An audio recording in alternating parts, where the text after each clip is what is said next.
I coach a lot of young men, and one of the first things they talk about is they really want a girlfriend. And the first question I ask is, would you have sex with you? That is a interesting first question to ask your mentee as a mentor coach, Scott. Please expand on that.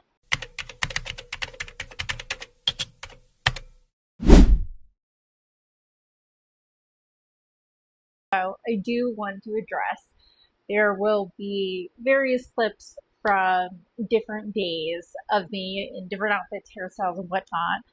Because if you are someone who is also diagnosed with one of the three subcategories of ADHD, you will know different things pop into your head at different times. So while I'm reviewing footage I've already covered or recorded, I will then later get an idea that pops into my head and I want to add on to it. Or I started recording one video and then switch topics to another video that I was like, oh, we'll do at a later time or later today. And so just to let you know, this video and probably the next or next few anyways, I will be in various outfits and hairstyles throughout the video because they are ideas and talking points that came to me at different points in time, and I wanted to include those in this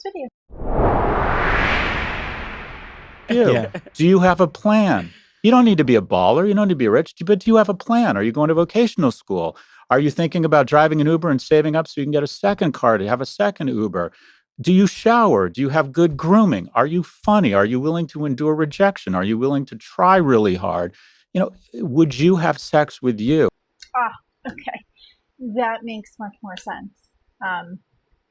And good questions to ask, but I think it almost comes down to, in a more simplistic way, is what do you bring to the table? Before even jumping into what do you bring to the table as a romantic partner, what do you bring to a table in basic friendships?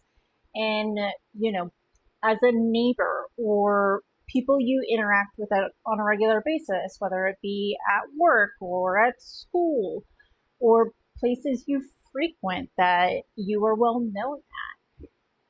It is a cliche that you want to be friends first and have a friendship foundation before a romantic relationship. So before we get into the romantic aspect, because there is many things to talk about in that arena, is are you a good friend? What do you bring to the table in a friendship personality wise?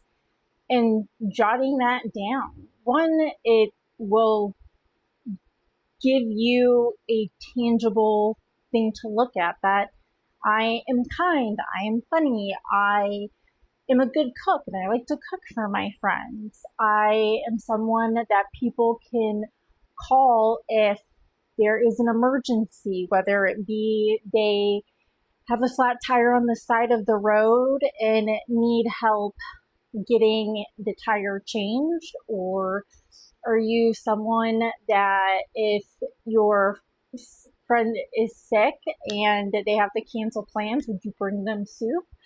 Just very minor things. Or are you someone that texts people back, your friends? If you're that friend that someone texts you something to like just check in and it takes you a week, like, that's not going to fly with a significant other. So think, are you a good friend before we go to the next step of would you make a good partner? What do you bring to the table? As I am someone who does not believe in the phrase, do as I say, not as I do, I wanted to go ahead and do the things I had said, like jotting down what makes you a good friend, to include in this video. So these are things that in the past week friends have said to me, and things in the past that people have said they really appreciate. So one of them is I always remember people's birthdays. And that is because I, one, am very good at remembering those type of little details and dates specifically that correlate with big memories and whatnot. But I also put it in my calendar on my phone. So that's super easy. If one of my friends' birthdays is next week, I'll get a notification that day from my iPhone calendar saying it's their birthday, and I will send them a text, usually one, just talking about how much I appreciate our friendship and that person, and have a wonderful birthday. And if it is something or someone that I am building a friendship with, I will just wish them a happy birthday. You'd be surprised how much people appreciate that. Another thing I'd love to do is cook for other people. I myself do not like cooking for myself. I enjoy cooking for other people though. So I will make a huge meal, and my neighbors who I know work full time and live alone, or them and their partner, work a lot or are in school. I always make a big batch of something and offer it to those neighbors. And I know they've told me they appreciated it, and it's something that allows them to not have to worry about dinner that night or the next night, kind of thing. And that is something that makes me feel good that I can feed people, because I know as, a single woman, that it's not always something you want to do, and takeout's expensive, and, things like that. Another thing is I love, especially for birthdays, doing big gift bundles, and they always have a theme to them. And it doesn't have to be super over the top. A lot of things can be handmade, but I love being able to do that because I love giving gifts. I'm not someone that, has to have gifts given. That's not the way it works. It's just I love being able to give someone something that they enjoy, and especially if it's useful in their life. Another thing is just checking in on my friends who maybe we haven't spoken in a few months, and just checking in to make sure they're doing okay, and scheduling phone dates or Zoom dates or FaceTime dates. I have a good friend who I have a standing Friday phone date with every week, and a lot of times we'll have to rearrange our schedule to find a different time in the following days if one of us can't make it. But it's very important to both of us that we have that phone call. So that is something I always recommend. And I know a lot of people hate talking on the phone, which I don't understand, but it is what it is. So if you're not someone who likes to talk on the phone, then how about you go ahead and ask someone out to, dinner, lunch, wherever, or to come over to your place, vice versa, so you can spend time together. But if that's not feasible to see each other in person, ask for a phone call, because texting's not the same. We all know that, texting in general, there's messages can go awry because there's no context, and it takes a lot of energy to text people full-blown conversations. Me and my best friend have our texts ongoing various conversations. So we do our best to try at least every couple of weeks to have a FaceTime date. And that means the world to me because she moved across the country from where I am. And we were used to doing at least once a month, like spending 68 hours together, just spending time together. And then one of the things I always try to do when I'm with people is to give them a genuine smile, to either make them laugh or, feel just good about the day or the situation, anything for them to have a genuine smile. Because sometimes especially in 2025, as an adult, you don't get those moments a lot. So I try to be someone that creates those moments in time. Are you willing to try really hard? Would you have sex with you? And there aren't enough men. How many times have we heard, I've got all these great women in my life. They're so attractive. They're so shit together, but they can't find a man. No, they just can't find a man they want to mate with. And women are getting taller every year. Taller figuratively, not literally.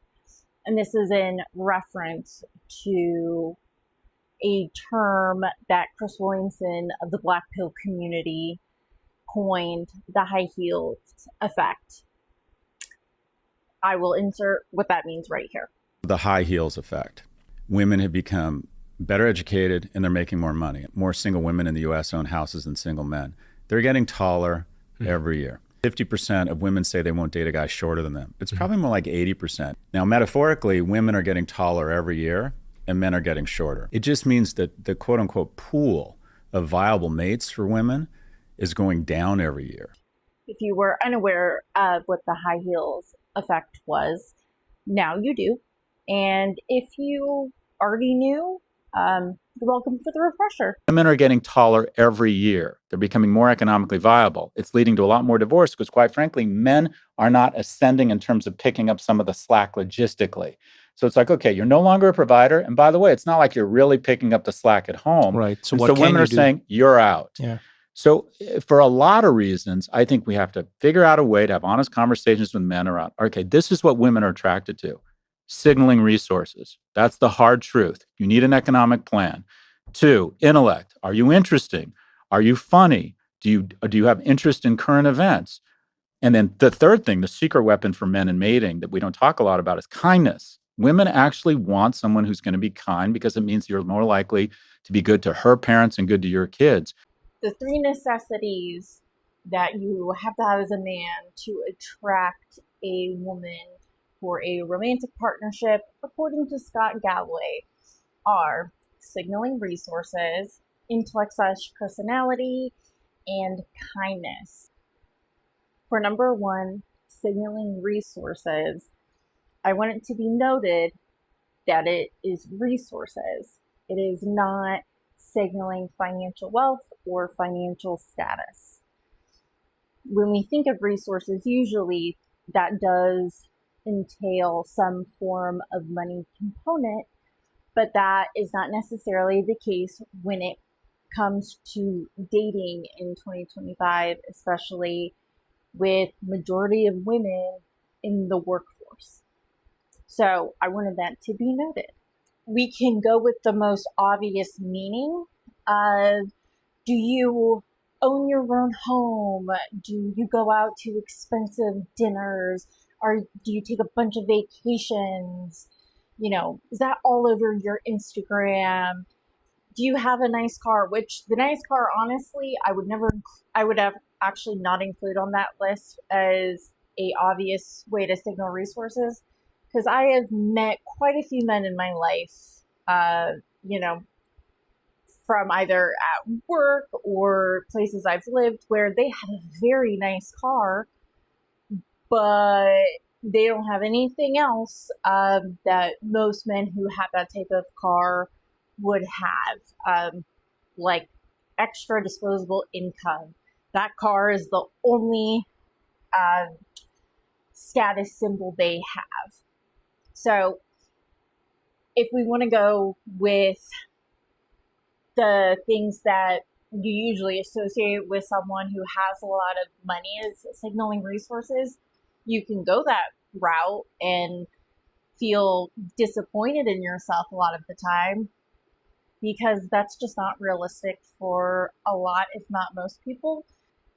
In a more abstract way, signaling resources is showing someone you could be a partner financially and build a life together with other resources outside of finances. So are you someone who has reliable friends? Are you someone who has a good job or is in school to get a degree that is necessary for another job or for a career that it requires. I'm a big believer that college is not for everyone. And this is coming from someone who has a degree. I think college is very important for certain things, but unless it is absolutely necessary for the career you want, such as to be a lawyer, a doctor, a nurse, an engineer, you actually really don't need it. Mine is a pre-law degree because I had intended to go to law school, and then after being a paralegal for a year, I was like, I don't want that life. So signaling resources is, can I at this moment or as I get older with more experience provide for my partner? And that does not have to be financially. Do you have a loving family who can also love this person you are bringing into your life? Do you have the emotional resources to take on someone else's everyday emotions or any traumas they might experience? Are you someone signaling resources also of, are you equipped to build a life with someone? Or do you have a lot of work ahead of yourself that you may need to finish before including someone else? A good way to judge intellect without boasting about your IQ or being pretentious in general, where you graduated, or that, you do the New York Times crossword puzzle, if that's still a thing. I don't even know if it is at this point, but anyways, is humor. If you are someone who is funny, but also quick-witted and be able to respond and banter back with someone really easily, that is a very good indicator that you are not only smart, but you are a good time to be around. There are a handful of men that has ever been able to banter with me super fast and in a very seamless and effortless way. It makes someone so sexy that, one, they are quick to your responses, especially if they're smart responses, but also if it's so effortless between you two, it is a really good way to get comfortable with someone fast. And it just shows that you can, a lot of people with ADHD are able to do this, because if you haven't noticed, a lot of comedians, or I've heard a lot of comedians do have ADHD because they can relate to random scenarios with what they're talking about and go off kind of on a tangent kind of thing. So if you are able to, one, just be quick-witted with it, but also make a woman laugh, that is gold right there, and you should definitely lean into it. I am someone that does not laugh out loud very often, which is a whole topic that has many underlying issues from where that stems from. But if I can go back and forth with someone super fast and it ends up in me laughing, it's game over right there. I will absolutely try and go out with this person, or not just like make it known I'm interested, but I will ask them out, because I already know when we spend time together one-on-one without other people around, say like I met them at like an event or in a setting where there was a lot of people, if we're able to do that and basically almost feel like we're in our own little world in a conversation, being able to bring that into a date setting is very appealing for most women. So, and again, intellect can be something that has nothing to do with IQ or academics. Being emotionally intelligent is something you really want to work on as any human being. Empathy in this world, unfortunately, is missing a lot of the time because we become so individualistic. So if you have sympathy or empathy and want to help someone, even just smile, that's a pretty big deal.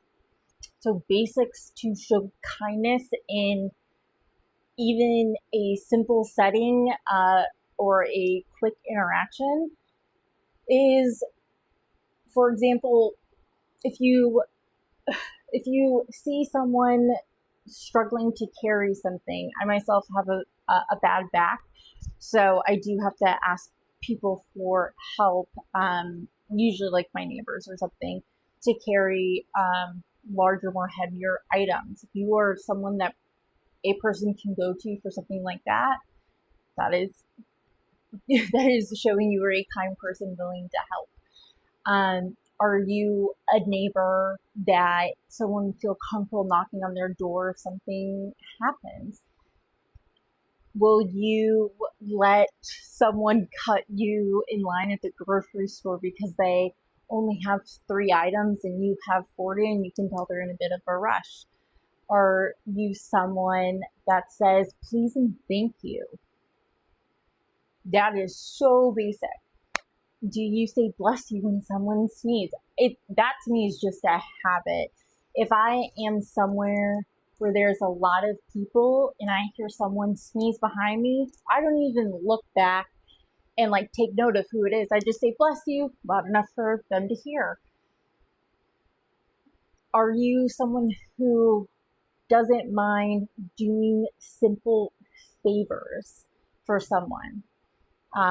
For example, one of my neighbors has a dog, and our dogs have their play dates, and she had to go somewhere for a full day and asked me to feed her dog and take her to the bathroom. I work from home. That is not an issue whatsoever. Do people feel you're kind enough to be able to do that? Other things that are not only kind but chivalrous is opening a car door and also a establishment door for a woman. I know it sounds cheesy, but one of my guy friends, anytime we go out and we've never had any type of romantic interest in one another in the 8+ years we've been friends, has always opened my car door and the door to the establishment. And I have had men, which like actually was such a turn on a date, pull up the chair for me when we were sitting down and then like push me back in. Like I did not realize men still did that. And when it happened, it actually is like almost a shock to the system of, no, that's really sexy that someone would be so chivalrous on a date. Not just open my car door or the establishment, but he pulled out my chair. Insane. Like, asking anyone for, or offering help on little things you can help with. Again, like with me unloading, my car with groceries, if you see a woman struggling, you could always offer, and if they say no, that's fine. But you offered, so it's just a kind thing to do. Where do young people find mates in America right now? Ooh, we're getting a little ahead of ourselves. Let's take a step back. With a statistic that is 51% of men ages 18 to 25 have never asked out a woman in person. With that being true, let's take a step back. And before we start going to places to intentionally try and meet women, if you're that 51%, or someone who's not confident, or, isn't sure how to approach a woman, let's address that first. That will be for the next video. Thank you for joining, and thank you for clicking on to my first video. I very much appreciate it.